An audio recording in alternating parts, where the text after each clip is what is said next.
Assalamualaikum warahmatullahi wabarakatuh. Salam sejahtera bagi kita semua. Om Swastiastu, Namo Buddhaya, salam kebajikan.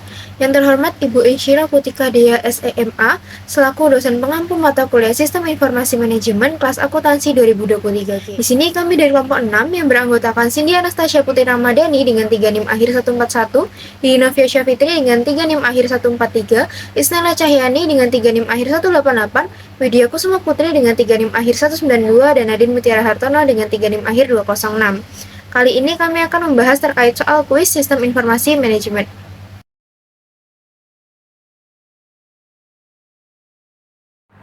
Baik, pertama-tama di sini saya akan membacakan informasi terkait soal nomor 1.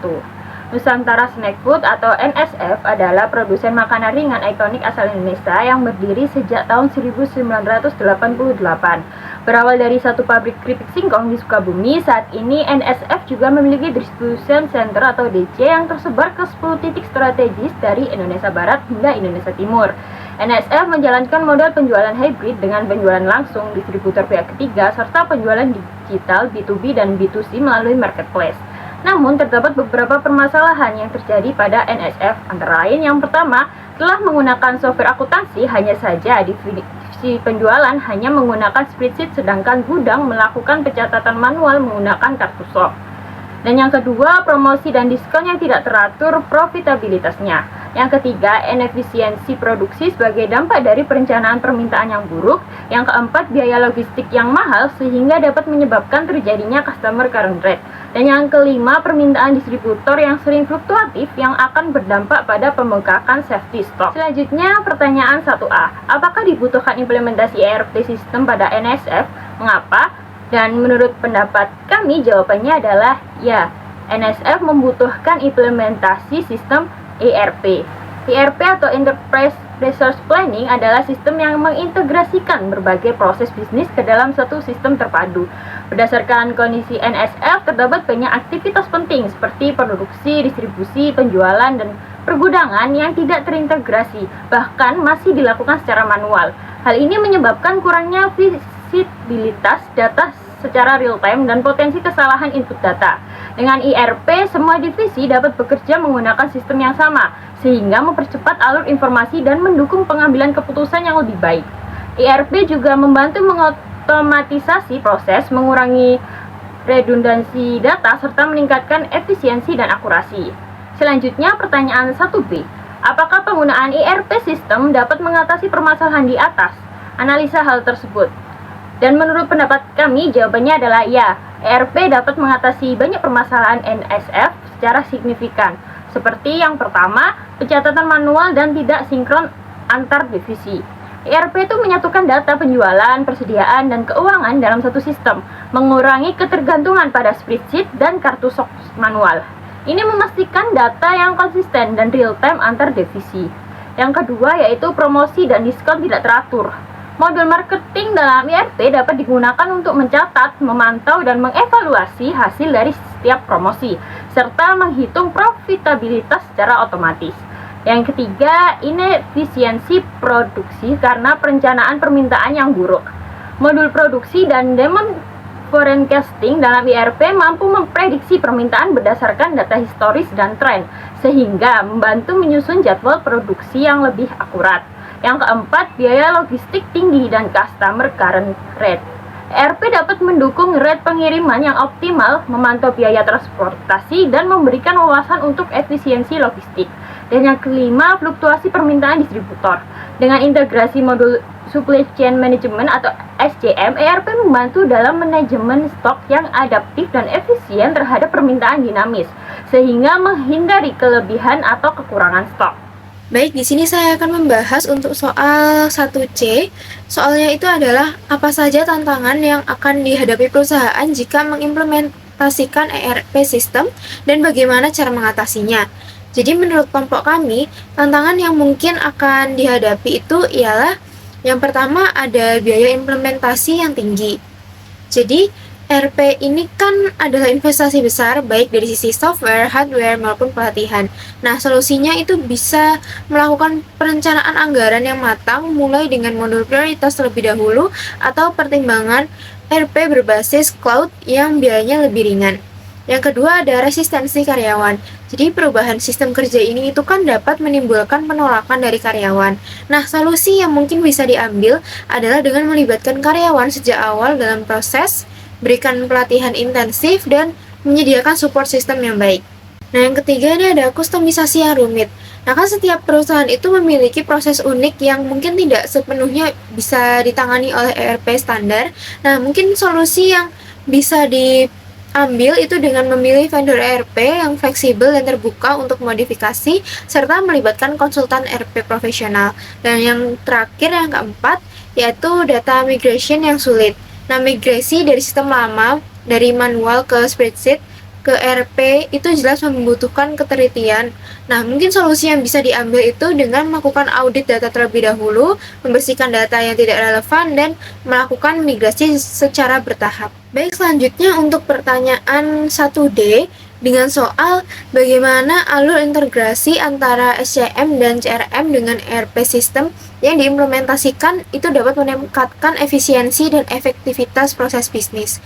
Jadi menurut kelompok kami, integrasi CSM dan CRM ke dalam ERP ini tuh memungkinkan NSV mendapatkan keuntungan sebagai berikut. Yang pertama, SCM plus ERP. Nah, integrasi ini tuh membantu dalam perencanaan permintaan, pengelolaan inventory, serta secara real time, pemesanan bahan baku otomatis, serta optimalisasi rantai pasok. Semua aktivitas logistik dan produksi ini dapat disinkronkan dengan data keuangan dan penjualan. Yang kedua ada CRM dan RP. Nah, kalau ini tuh data pelanggan dari CRM seperti riwayat pembelian, feedback, referensi itu akan membantu membuat keputusan penjualan dan layanan pelanggan yang lebih baik. RP ini tuh memungkinkan digunakan langsung untuk penagihan, pengiriman, dan analisis pelanggan. Nah, hasilnya itu adalah proses bisnis menjadi lebih efisien, respon terhadap pasar lebih cepat, dan perusahaan dapat meningkatkan loyalitas pelanggan serta efisiensi operasional secara menyeluruh. Pertanyaan selanjutnya adalah apakah model penjualan yang saat ini dilakukan oleh NSF dapat membantu dalam meningkatkan pemasaran mereka dan mengapa? Jadi model penjualan hybrid yang digunakan NSF dapat meningkatkan pemasaran dengan signifikan ya, karena yang pertama itu multi channel presence. Jadi dia tuh menjangkau berbagai segmen pasar mulai dari konsumen retail lewat B2C di marketplace hingga grosir dan toko melalui B2B dan distributor. Lalu yang kedua adalah fleksibilitas yang tinggi. Jadi perusahaan itu tidak bergantung pada satu jalur distribusi saja. Ketika salah satu saluran melemah, yang lain itu bisa tetap berjalan. Dan yang terakhir ini data yang melimpah. Dengan digitalisasi penjualan, NSF itu memiliki banyak data tentang perilaku konsumen dan pola pembelian yang bisa digunakan untuk strategi pemasaran yang lebih efektif. Namun model ini tuh hanya akan optimal jika semua kanal penjualan dikelola dengan sistem yang terintegrasi. Jadi inilah pentingnya adanya ERP dan CRM. Soal F, jelaskan seberapa penting private industrial networks dibandingkan dengan marketplace dalam kasus NSF. Apakah masih relevan untuk dilakukan dan mengapa? Private Industrial Networks atau selanjutnya kita sebut dengan PINS adalah platform digital yang menghubungkan perusahaan dengan mitra bisnis tetapnya seperti supplier, distributor, ataupun manufaktur. Dibandingkan dengan marketplace, PINS ini tuh lebih unggul dalam hal yang pertama adalah kontrol penuh terhadap transaksi dan data, lalu yang kedua efisiensi dalam pengadaan dan distribusi, dan yang terakhir integrasi dengan proses ERP dan SCM internal. Dalam kasus NSF sendiri tuh PINS tetap relevan karena mereka ini memiliki jaringan distributor sendiri yang harus dikelola secara intensif dan efisien. Marketplace sendiri tuh memang bagus untuk penetrasi pasar luas, tapi PINS ini memungkinkan kolaborasi jangka panjang dan terkontrol dengan mitra yang strategis. Bagaimana hubungan antara e-commerce dengan SCM dan CRM dapat berguna bagi pengambilan keputusan manajemen NSF? Menurut kami, hubungan antara e-commerce, supply chain management atau SCM, dan customer relationship management atau CRM sangat strategis dalam mendukung pengambilan keputusan manajemen NSF. E-commerce, terutama dalam model business to consumer atau B2C, menyediakan data real-time mengenai perilaku konsumen, permintaan produk, dan tren pasar. Sementara CRM itu berfungsi untuk mengelola hubungan dengan pelanggan guna meningkatkan pengalaman dan loyalitas mereka. Sedangkan SCM itu menangani pengadaan bahan baku, pengelolaan stok, dan distribusi produk ke konsumen. Nah, apabila ketiga sistem ini itu terintegrasi dalam satu sistem ERP atau Enterprise Research Planning, manajemen itu dapat memanfaatkan data mereka itu secara terpadu untuk memprediksi permintaan secara lebih akurat, menyusun strategi promosi yang sesuai dengan kebutuhan pasar, serta meningkatkan efisiensi produksi dan distribusi. Nah, hal ini itu tidak hanya menurunkan biaya operasional, tetapi juga meningkatkan margin keuntungan. Dengan demikian, integrasi tiga sistem ini itu memberikan wawasan yang bernilai untuk pengambilan keputusan yang strategis, berbasis data, dan dilakukan secara tepat waktu.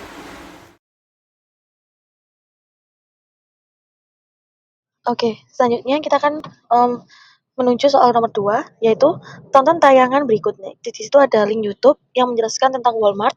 Lalu kita disuruh menjawab 4 soal. Yang pertama, bagaimana tanggapanmu atas tayangan tersebut jika dikaitkan dengan buku referensi Loudon pada bab Managing Knowledge?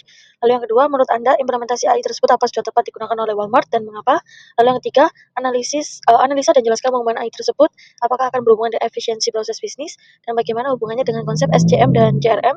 Lalu yang keempat, bagaimana pengembangan teknologi dapat berdampak pada pengambilan keputusan DSS dan ESS di Walmart, serta tipe keputusan apa yang lebih cocok sebagai output dari pengembangan teknologi yang dilakukan antara keputusan tidak struktur, semi-struktur, atau terstruktur. Analisa.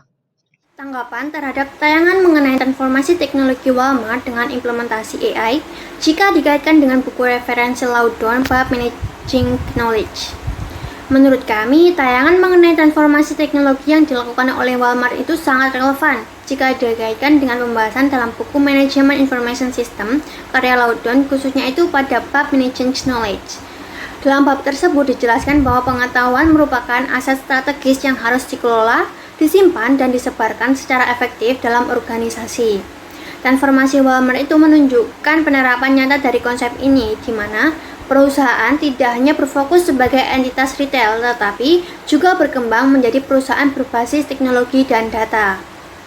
Walmart sendiri itu membangun Intelligent Retail Lab yang memanfaatkan kecerdasan buatan atau AI dan machine learning untuk menganalisis pergerakan produk direct secara real-time.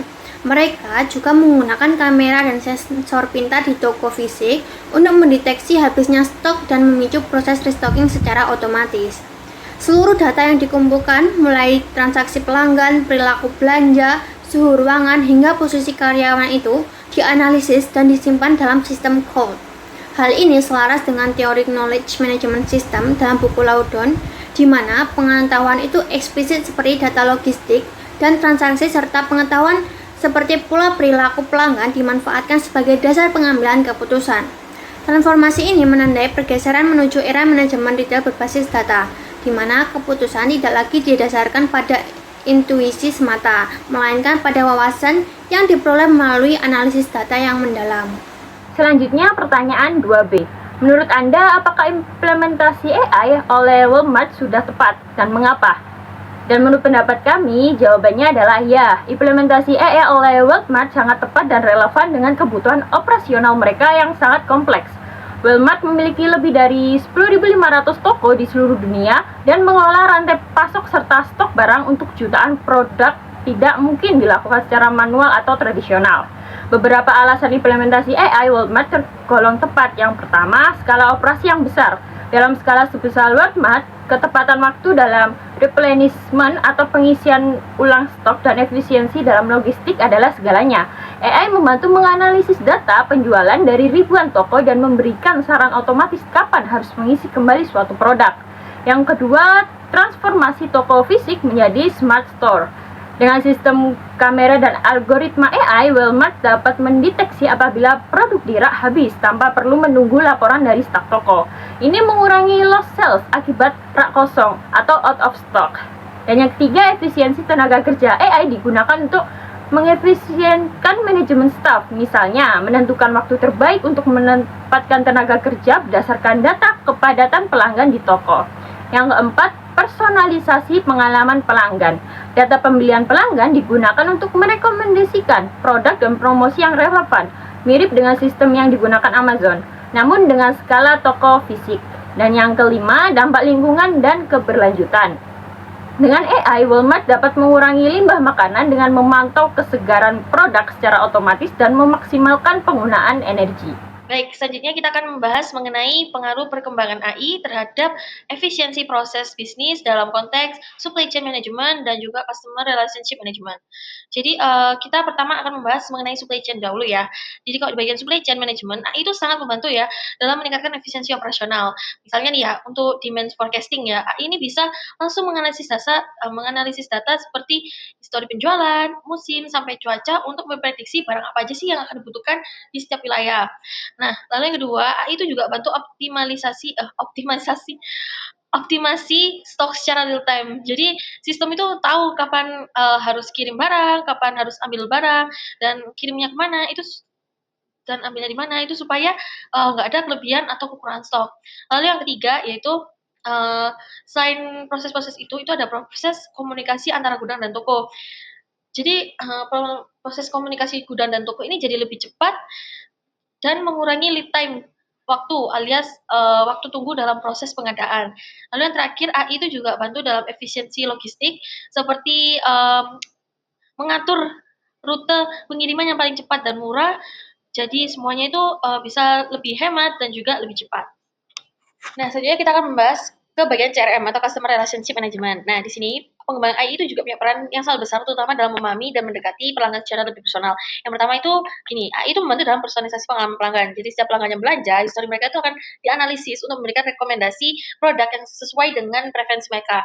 Misalnya kalau ada pelanggan yang sering beli produk makan sehat, AI itu bisa langsung menyarankan produk baru yang sejenis atau promo yang lebih relevan. Dan ini bikin pengalaman belanja jadi lebih menyenangkan dan terasa diperhatikan. Lalu yang kedua ada feedback loop otomatis. Jadi AI bisa memantau dan menganalisis keluhan atau komentar pelanggan dari berbagai kanal, misalnya medsos, aplikasi, atau review online. Dan dari sini perusahaan itu bisa cepat tahu apa yang disukai dan tidak disukai pelanggan, lalu melakukan perbaikan secara real time. Nah, ketiga, AI itu juga bantu di bagian pemasaran lewat kampanye pemasaran cerdas. Maksudnya gini, AI itu bisa bantu menentukan kapan waktu terbaik buat ngasih promo dan jenis promo apa yang paling efektif untuk setiap segmen pelanggan. Jadi bukan asal diskon, tapi benar-benar ditadakan sesuai perilaku pelanggan. Nah, dari sini kita bisa lihat ya kalau customer relationship management yang didukung AI itu bisa membuat hubungan antara perusahaan dan pelanggan jadi jauh lebih dekat dan responsif. AI itu membantu perusahaan nggak cuma jual barang, tapi juga kenal sama pelanggannya. Dan itu yang bikin loyalitas pelanggan itu bisa meningkat. Bagaimana pengembangan teknologi dapat berdampak pada pengambilan keputusan DSS dan ESS di Walmart, serta tipe keputusan apa yang lebih cocok sebagai output dari pengembangan teknologi yang dilakukan, terstruktur, semi-terstruktur, atau tidak terstruktur. Menurut kami, pengembangan teknologi, khususnya penyerapan artificial intelligence atau AI dan big data, memberikan dampak besar terhadap proses pengambilan keputusan di Walmart melalui dua sistem utama, yaitu yang pertama Decision Support System atau DSS, dan yang kedua adalah Executive Support System atau ESS. DSS sendiri ini digunakan untuk mendukung keputusan taktis dan operasional manager, seperti menentukan apakah perlu menambah stok produk tertentu di lokasi tertentu pada waktu tertentu. Nah, dengan dukungan AI, DSS itu menjadi lebih prediktif dan cerdas karena tidak hanya menyajikan data historis, tetapi juga menyarankan tindakan berdasarkan tren dan pola permintaan pasar. Sementara itu, ESS membantu manajemen puncak dalam pengambilan keputusan strategis, seperti pembukaan pusat distribusi baru di wilayah tertentu. Nah, sistem ini menyediakan visualisasi data yang interaktif dan menyeluruh, sehingga memungkinkan eksekutif itu dapat memahami dinamika pasar global secara lebih efektif. Dari sisi jenis keputusan, pengembangan teknologi ini cocok untuk menangani berbagai tipe keputusan. Untuk keputusan terstruktur seperti restocking otomatis dapat ditangani sepenuhnya oleh sistem AI tanpa campur tangan manusia. Untuk keputusan semi terstruktur seperti perencanaan promosi musiman, masih ada membutuhkan analisis data seperti validasi dari manajer. Sementara itu, untuk keputusan tidak terstruktur seperti ekspansi ke negara baru atau proses merger atau akuisisi tetap memerlukan intuisi, pengalaman, dan pertimbangan strategis manusia. meskipun AI memberikan insight dan data pendukung. Nah, saat ini Walmart sudah berada pada tahap lanjutan, di mana sebagian besar keputusan semi terstruktur dapat diotomatisasi sehingga meningkatkan kecepatan dan efisiensi dalam operasional bisnis. Kesimpulannya adalah transformasi digital yang dilakukan Walmart ini merupakan contoh nyata bagaimana integrasi teknologi dapat mempercepat dan menyempurnakan proses pengambilan keputusan, meningkatkan efisiensi dalam rantai pasok serta hubungan dengan pelanggan, dan menyajikan toko fisik sebagai bagian dari sistem informasi digital. Hal ini merupakan implementasi nyata dari teori dalam buku Laudon dan dapat menjadi acuan bagi perusahaan retail lain, termasuk di Indonesia, dalam menghadapi era bisnis berbasis data dan teknologi.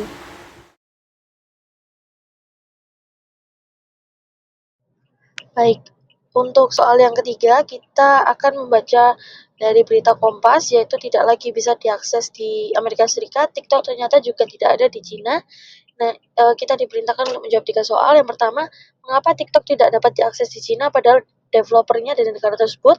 Yang kedua, adanya perbedaan aplikasi TikTok antara di Cina dan negara lain, apakah dapat berdampak pada bisnis internasional perusahaan? Dan yang ketiga, apa yang harus manajemen dan organisasi pertimbangkan jika ingin mengembangkan e-commerce di market Cina, mengingat TikTok merupakan salah satu platform sosial media yang juga digunakan untuk e-commerce, bahkan telah bekerja sama dengan marketplace untuk memudahkan pembeli yang merupakan pengguna TikTok. Saya akan membahas soal nomor 3A dengan soal mengapa TikTok itu tidak bisa diakses di China padahal developernya itu dari negara China.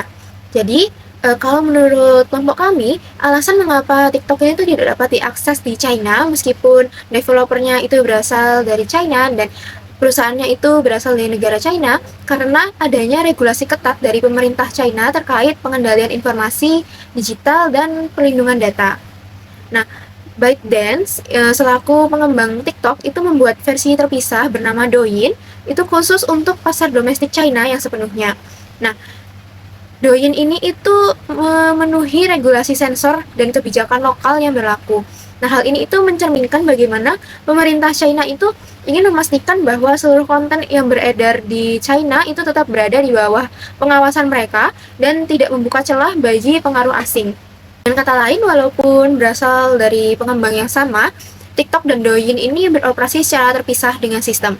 Selain terpisah secara sistem, basis data dan kebijakannya itu juga berbeda. Hal ini tuh bertujuan untuk menjaga stabilitas informasi serta menegakkan kedaulatan digital di negara tersebut. Nah, langkah yang diambil oleh ByteDance ini membuat dua aplikasi yang berbeda ini tuh juga merupakan strategi untuk memenuhi ekspektasi pemerintah dan pasar. Di satu sisi, Douyin ini kan mengoptimalkan untuk konsumen lokal dengan konten yang lebih edukatif, informatif, dan sesuai dengan nilai-nilai sosial yang dianut pemerintah Tiongkok. Sedangkan TikTok ini itu untuk pasar lebih global, lebih menekankan pada hiburan, tren viral, serta kebebasan berkreasi.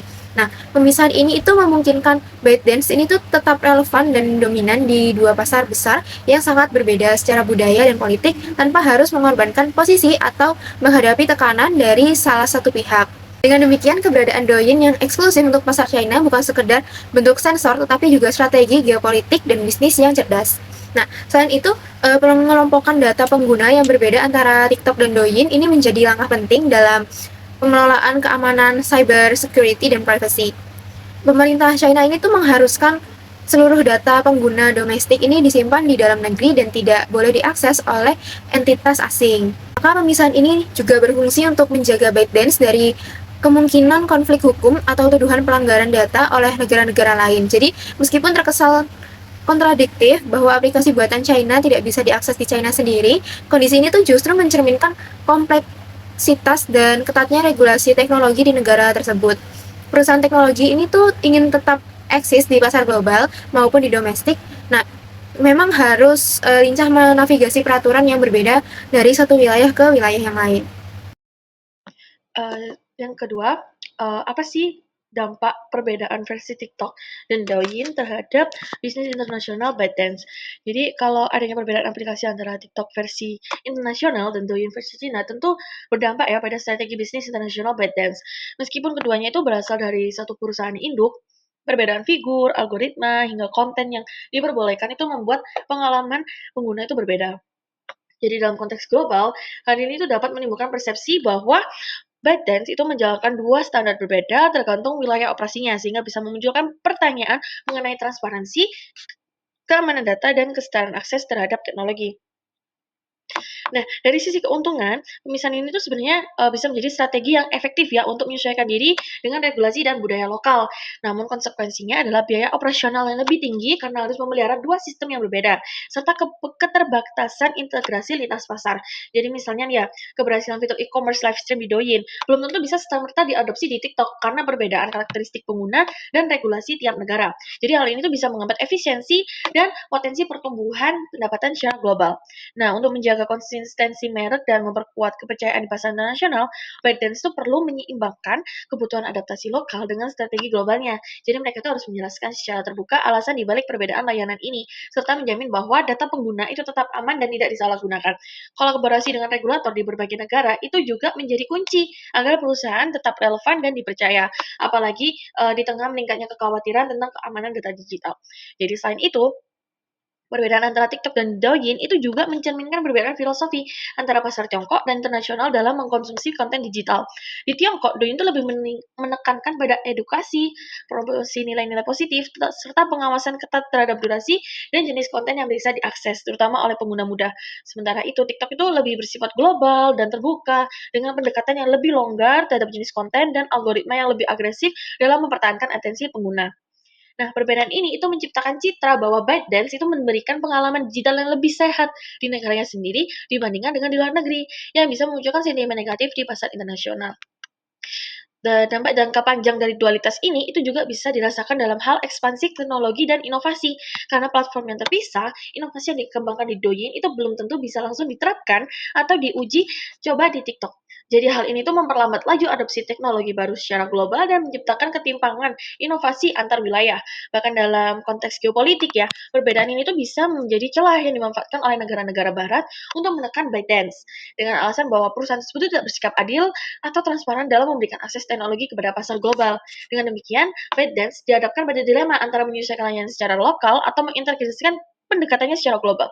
Keduanya itu memiliki resiko dan tantangan masing-masing. Jika ingin memperkuat posisi sebagai pemain teknologi global, perusahaan ini perlu mengembangkan strategi jangka panjang yang mampu menjawab tuntutan lokal tanpa mengorbankan konsistensi nilai merek dan inovasi.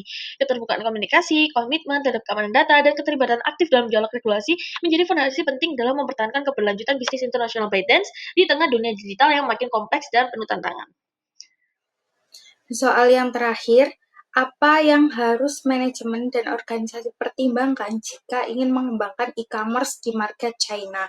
Mengingat TikTok merupakan salah satu platform sosial media yang juga digunakan untuk e-commerce, bahkan telah bekerja sama dengan marketplace untuk memudahkan pembeli yang merupakan pengguna TikTok. Jadi jika manajemen dan organisasi ingin mengembangkan e-commerce di pasar China, mereka itu harus mempertimbangkan sejumlah faktor penting yang berkaitan dengan budaya digital dan regulasi lokal. Yang pertama adalah karena pemerintah China ini memiliki sistem sensor yang ketat dan mengatur konten digital secara intensif, termasuk dalam hal promosi produk, opini publik, dan interaksi sosial. Oleh karena itu, strategi komunikasi dan branding harus disesuaikan dengan nilai-nilai sosial yang dianut oleh masyarakat China. Nah, agar tidak melanggar aturan atau menimbulkan resistensi dari otoritas tempat. Kedua, pendekatan e-commerce di China ini tuh sangat berbeda dibandingkan dengan banyak negara lain. Platform seperti Douyin itu telah mengintegrasikan fitur live stream shopping dan sistem pembayaran langsung dalam aplikasinya, yang mana menciptakan ekosistem belanja yang sangat cepat, interaktif, dan berbasis impuls. Oleh karena itu, perusahaan perlu membentuk tim lokal atau bermitra dengan pihak lokal yang memahami perilaku konsumen China serta memiliki jaringan dengan influencer lokal atau KOL, Key Opinion Leader, untuk memaksimalkan jangkauan pemasaran. Lalu yang ketiga, manajemen juga perlu mengkaji dan mempersiapkan infrastruktur teknologi termasuk dengan integrasi sistem pembayaran lokal seperti Alipay dan WeChat Pay, Selain itu, analisis data pengguna harus mengikuti ketentuan perlindungan data yang berlaku di China. Nah, dengan memprioritaskan pendekatan yang berbasis lokalisasi, namun tetap mempertahankan identitas global perusahaan, bisnis internasional ini tuh dapat lebih mudah beradaptasi, berkembang, dan membangun kepercayaan di pasar yang sangat kompetitif ini. Sekian pemaparan hasil diskusi jawaban dari kelompok kami, semoga bermanfaat bagi kita semua. Kami dari kelompok 6 mengucapkan terima kasih. Wassalamualaikum warahmatullahi wabarakatuh.